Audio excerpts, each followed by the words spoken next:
नमस्कार दोस्तों, exam कांकर्स channel पे आपका स्वागत है। मैं हूं के एन मिश्रा। दोस्तों, मैं यूपी पुलिस री एग्जाम के लिए जीएस का एक नया प्रैक्टिस सेट लेकर उपस्थित हूं। यह हमारी सुपर फास्ट रिवीजन की सीरीज है। इसमें कम से कम समय में अधिक से अधिक प्रश्नों का रिवीजन कराया जाता है। तो आइए आज के प्रश्नों की श्रृंखला शुरू करते हैं।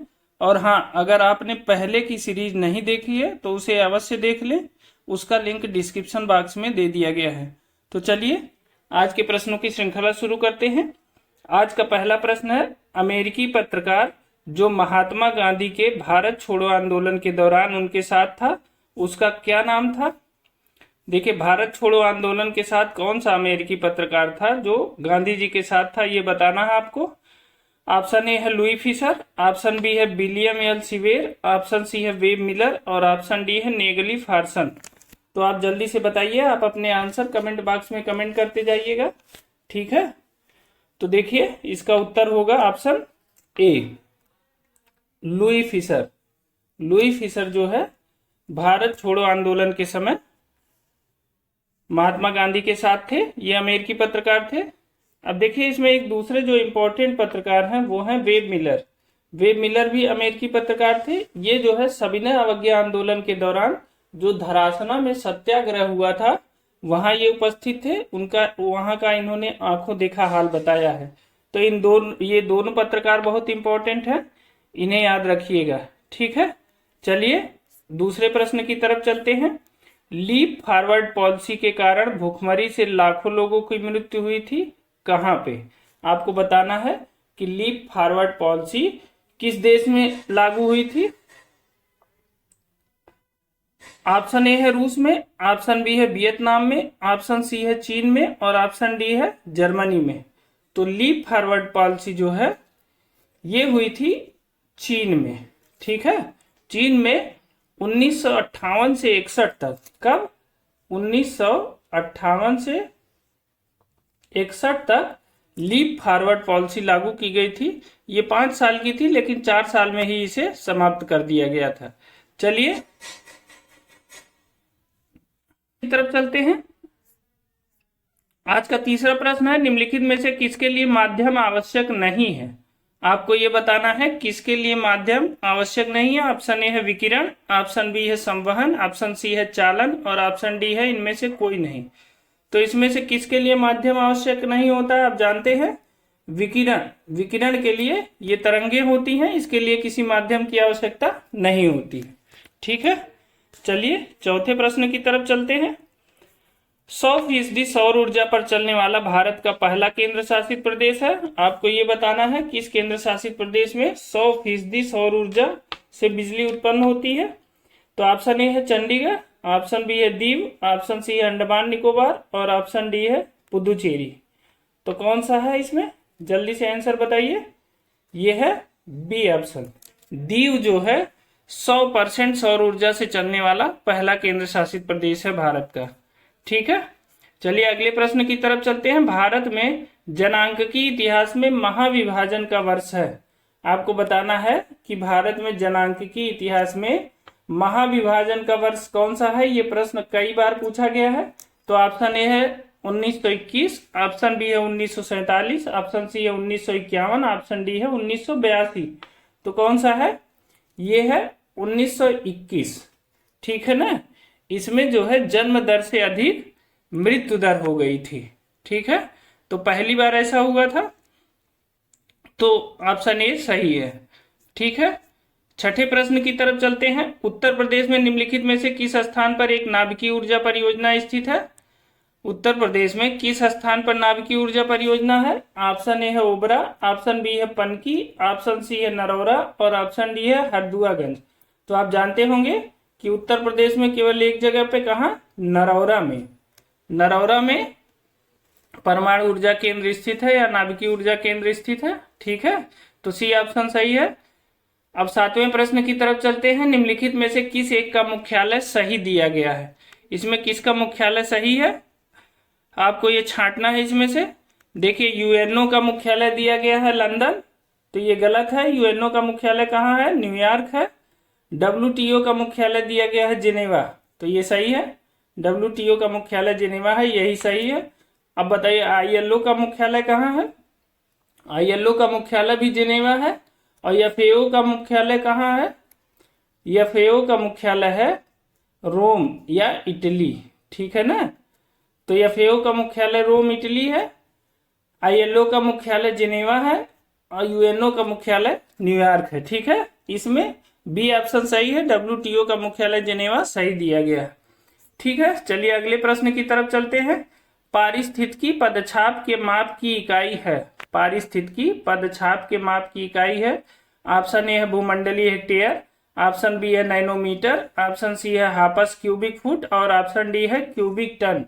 तो पारिस्थितिकी पदछाप के मापन की इकाई क्या है? भूमंडलीय हेक्टेयर। ये प्रश्न याद रखिएगा, ये इंपॉर्टेंट है, ये पूछा जा सकता है। पारिस्थितिकी पदछाप के मापने की इकाई भूमंडलीय हेक्टेयर है, ठीक है दोस्तों। मैं इसको प्रश्नों को इस बार इसलिए ज्यादा दोहरा देता हूं ताकि आपको एक बार में ये चीजें याद हो जाएं, बार बार दोहरानी न पड़े, ठीक है ना। तो चलिए नवे प्रश्न की तरफ चलते हैं। निम्नलिखित में से कौन सुमेलित नहीं है? ऑप्शन ए है आइसोबार वायुदाब दिया है, ऑप्शन बी है आइसो हाइट ऊंचाई दिया है, ऑप्शन सी है आइसो हेलाइन बर्फ वर्षा दिया है और ऑप्शन डी है आइसोबाथ गहराई दिया है। तो बताइए इसमें कौन सुमेलित नहीं है? देखिए आइसोबार वायुदाब का होता है, सही है। आइसोबाथ गहराई का होता है, ये भी सही है। आइसो हाइट ऊंचाई का होता है, ये भी सही है। लेकिन आइसो हेलाइन क्या होता है? ये लवणता का होता है, बर्फ वर्षा का नहीं होता है। तो आइसो हेलाइन समान लवणता की रेखा होती है। तो ऑप्शन सी गलत है, ठीक है ना। बाकी सब सही है, तो इसमें सी ऑप्शन उत्तर होगा। चलिए 10वें प्रश्न की तरफ चलते हैं। ग्रामीण स्थानीय शासन का पंचायती राज नामांकन किस भारतीय नेता के सुझाव का परिणाम था? क्या है?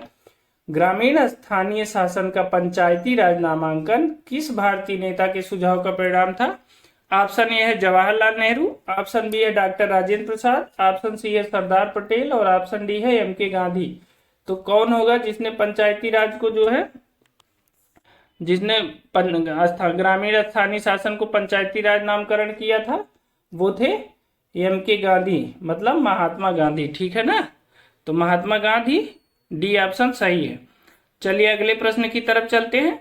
समुद्रगुप्त के प्रयाग प्रशस्ति वाले स्तंभ पर निम्नलिखित में से किसका लेख मिलता है? तो समुद्रगुप्त के प्रयाग प्रशस्ति पर किसका लेख मिलता है? ऑप्शन ए है जहांगीर, ऑप्शन बी है शाहजहां, ऑप्शन सी है औरंगजेब और ऑप्शन डी है दारा शिकोह। तो किसका इसमें लेख मिलता है? तो ये है जहांगीर का, ठीक। प्रयाग प्रशस्ति की रचना किसने की थी? हरिसेन ने की थी। याद रखिएगा, ये कई बार प्रश्न पूछा गया है। प्रयाग प्रशस्ति की रचना किसने की थी? हरिसेन ने की थी, ठीक है। तो ये ऑप्शन सही है। 12वां प्रश्न है, लेकिन उसके पहले दोस्तों अगर आप इस चैनल पे नए हैं तो इस चैनल को सब्सक्राइब अवश्य कर लीजिए। साथ ही अगर आप इन प्रश्नों की PDF लेना चाहते हैं तो आप हमारे टेलीग्राम चैनल से जुड़ जाइए। ये इन सारे प्रश्नों की PDF वहां उपलब्ध है, ठीक है। टेलीग्राम चैनल का लिंक हमारे डिस्क्रिप्शन बॉक्स में दिया गया है। और आगे चलते हैं अगले प्रश्न की तरफ। 12वां प्रश्न है, तुलसी के पौधे का औषधीय महत्व निम्नलिखित की उपस्थिति के कारण होता है। ऑप्शन ए है कार्बनिक अम्ल, ऑप्शन बी है कार्बनिक अम्ल, ऑप्शन सी है फिनोल एवं फ्लेवोनाइड, ऑप्शन डी है लिथियम बाइकार्बोनेट, ठीक है। तो तुलसी के पौधे में कौन सा तत्व पाया जाता है? फिनोल एवं फ्लेवोनाइड पाया जाता है। ये बहुत इंपॉर्टेंट प्रश्न है कि तुलसी में जो महत्वपूर्ण रसायन पाया जाता है वो कौन सा है? फिनोल एवं फ्लेवोनाइड होता है, ठीक है ना। तो सी ऑप्शन सही है। 13वें प्रश्न की तरफ चलते हैं। भारत में योजना आयोग का सृजन किया गया है। तो ऑप्शन ए है संविधान के अंतर्गत, ऑप्शन बी है संसद के एक अधिनियम के अंतर्गत और ऑप्शन सी है मंत्रिमंडल के एक प्रस्ताव द्वारा और ऑप्शन डी है लोकसभा के एक प्रस्ताव द्वारा। तो योजना आयोग का जो सृजन किया गया था वो क्या किया गया था? मंत्रिमंडल के एक प्रस्ताव द्वारा किया गया था। लेकिन वर्तमान में अब योजना आयोग समाप्त कर दिया गया है और 1 जनवरी 2015 से योजना आयोग का स्थान किसने ले लिया है? नीति आयोग ने ले लिया है, ठीक है ना। तो इन दोनों पॉइंट को याद रखिएगा। अगले प्रश्न की तरफ चलते हैं। निम्नलिखित में से कौन उत्तर प्रदेश का जनसंख्या की दृष्टि से सबसे बड़ा जनपद है? आपको ये बताना है कि उत्तर प्रदेश का जनसंख्या की दृष्टि से सबसे बड़ा जनपद कौन सा है। ऑप्शन ए है मुरादाबाद, ऑप्शन बी है लखनऊ, ऑप्शन सी है प्रयागराज और ऑप्शन डी है गाजियाबाद। तो कौन सा जनपद है जो जनसंख्या की दृष्टि से सबसे बड़ा है? वो है सी, प्रयागराज। ठीक है ना, प्रयागराज ये जनसंख्या की दृष्टि से सबसे बड़ा जनपद है उत्तर प्रदेश का, जो विकल्प दिए गए हैं उनमें। ठीक है, 15वें प्रश्न की तरफ चलते हैं। सांप के जहरीले विष दंत होते हैं जो रूपांतरित रूप है। तो सांप के जो जहरीले विष दंत होते हैं वो किसके रूपांतरित रूप है? ऑप्शन ए है चिबुकास्थि दंत के, ऑप्शन बी है तालु दंत के, ऑप्शन सी है श्वसनीय दंत के, और ऑप्शन डी है जंबिका दंत के। तो किसके रूपांतरित रूप है? ये है डी ऑप्शन सही है, जंबिका दंत के रूपांतरित रूप है जो सांप के विषैले दांत हैं। ठीक है ना, तो डी ऑप्शन सही है। चलते हैं 16वें प्रश्न की तरफ। 16वां प्रश्न है, भारत में बागानी कृषि के अंतर्गत उगाई जाने वाली मुख्य शस्य क्या है? देखिए, बागानी कृषि में भारत में कौन कौन सी फसल उगाई जाती है? ऑप्शन ए है चाय, रबर, नारियल, कहवा, ऑप्शन बी है चाय, रबर, सूर्यमुखी, सोयाबीन, ऑप्शन सी है चाय, केला, अंगूर, नारियल, और ऑप्शन डी है चाय, रबर, नारियल, सोयाबीन। तो इसमें कौन सा है जो बागानी कृषि के अंतर्गत भारत में उगाया जाता है? वो है ऑप्शन ए, चाय, रबर, नारियल और कहवा। ये ऑप्शन सही है। चलिए अगले प्रश्न की तरफ चलते हैं। 17वां प्रश्न है, निम्नलिखित युग्मों में से कौन एक सही सुमेलित नहीं है? आपको इसमें बताना है कौन सही सुमेलित नहीं है। ऑप्शन ए है ब्लीचिंग पाउडर, कैल्शियम ऑक्सीक्लोराइड। देखिए, ब्लीचिंग पाउडर, कैल्शियम ऑक्सीक्लोराइड सही है। वॉशिंग पाउडर, सोडियम कार्बोनेट, ये भी सही है। बेकिंग सोडा को सोडियम बाइकार्बोनेट कहते हैं, ये भी सही है। Plaster of Paris calcium bicarbonate नहीं होता है बल्कि कैल्शियम सल्फेट हाइड्रेट होता है। ठीक है ना, तो प्लास्टर ऑफ पेरिस जो होता है कैल्शियम सल्फेट हाइड्रेट होता है। तो बी ऑप्शन यही गलत है। ठीक है ना, तो इसका उत्तर बी ऑप्शन होगा। ठीक है, चलिए अगले प्रश्न की तरफ चलते हैं। 18वां प्रश्न है, निम्न में से कौन सा सही सुमेलित नहीं है? ठीक है, तो देखिए कौन सही सुमेलित नहीं है। देखिए, महिला समृद्धि योजना दी है, ये है 1993, बिल्कुल सही है। महिला स्वशक्ति योजना 1998 दिया है, ये भी सही है। महिला समाख्या योजना दिया है 1989, तो 1989 नहीं है बल्कि महिला समाख्या योजना 1987 से 89 है। कब है? 1987 से 89 है महिला समाख्या योजना। तो सी ऑप्शन इसमें गलत होगा। राष्ट्रीय पोषाहार मिशन योजना 2003, ये भी सही है। ये बहुत इंपॉर्टेंट है, इसको याद रखिएगा। राष्ट्रीय पोषाहार योजना ये है 2003 में, बहुत इंपॉर्टेंट है। महिला समाख्या योजना इसमें ऑप्शन सी गलत है। ठीक है, 1987 में शुरू किया गया था। चलिए अगले प्रश्न की तरफ चलते हैं। भारत में न्यायिक सक्रियता संबंधित है। न्यायिक सक्रियता भारत में किससे संबंधित है? ऑप्शन ए है प्रतिबद्ध न्यायपालिका से, ऑप्शन बी है जनहित याचिका से, ऑप्शन सी है न्यायिक पुनरावलोकन से, और ऑप्शन डी है न्यायिक स्वतंत्रता से। तो किससे संबंधित है न्यायिक सक्रियता भारत में? भारत में जो न्यायिक सक्रियता है वो किससे संबंधित है? जनहित याचिका से। तो बी ऑप्शन सही है। ठीक है ना, न्यायिक सक्रियता जनहित याचिका से संबंधित है। चलिए अगले प्रश्न की तरफ चलते हैं, और ये लास्ट प्रश्न है, किसने सचिंद्र नाथ सान्याल द्वारा स्थापित हिंदुस्तान रिपब्लिकन एसोसिएशन मतलब HRA का नाम बदलकर हिंदुस्तान सोशलिस्ट रिपब्लिकन एसोसिएशन मतलब HSRA कर दिया? ठीक है ना, तो किसने HRA का नाम बदलकर HSRA कर दिया, आपको ये बताना है। ऑप्शन ए है रास बिहारी बोस, ऑप्शन बी है बटुकेश्वर दत्त, ऑप्शन सी है सरदार भगत सिंह, और ऑप्शन डी है चंद्रशेखर आजाद। तो इसमें कौन सा उत्तर सही होगा? तो ये होगा चंद्रशेखर आजाद, डी ऑप्शन सही है। ठीक है ना, तो 20वें का डी ऑप्शन सही है। तो दोस्तों ये थी हमारी 20 प्रश्नों की सुपर फास्ट सीरीज। इसमें हम कम से कम समय में ज्यादा से ज्यादा प्रश्नों को सॉल्व कराने का प्रयत्न करते हैं, जो प्री परीक्षा की दृष्टि से तैयार किया गया है।